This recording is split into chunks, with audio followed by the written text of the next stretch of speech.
Алтын балта ертегісі. Баяғыда бір кедей болыпты. Бір күні ол көршілес байдың балтасын сұрап алып отынға барыпты.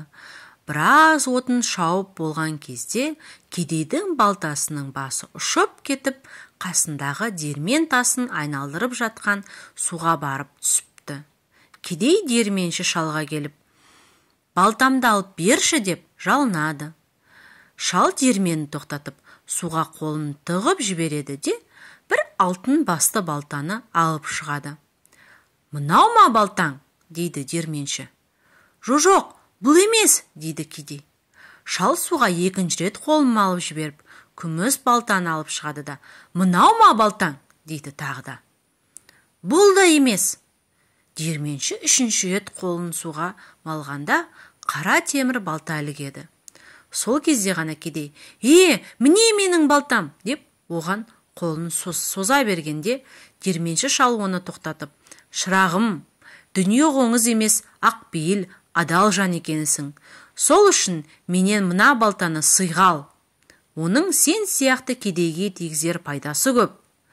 Осы балта қолыңда тұрғанда күн көрісің түзелер.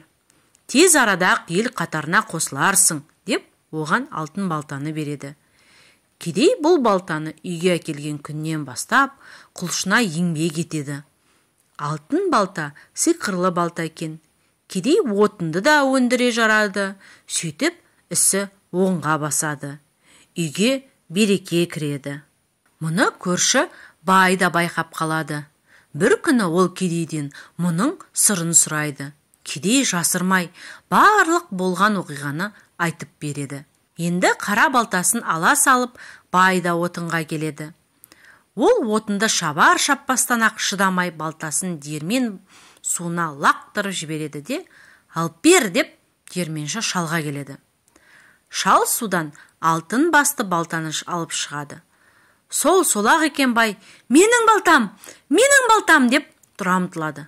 Бірақ диірменші шал оны кеудесінен итеріп тоқтатады да, «Қоя тұр, құлқыны тоймаған қу неме, міне сенің балтаң» деп байға өзінің темір басты балтасын алып береді. Бай амалы құрып үйіне қайтады. Еңбегімен күнелткен кедейді күндеп көре алмай, үш құса болған бай шаруасына да жөндеп қарай алмапты. Тұрмысының да берекесі кетіпті. Соңы. Балаларға арналған қазақша контентті қолдай кетіңіз. Ол үшін арнамызға тіркеліп, жүрекшені басып, пікір қалдырыңыз. Өзіңіздің достарыңызбен бөлісіңіз.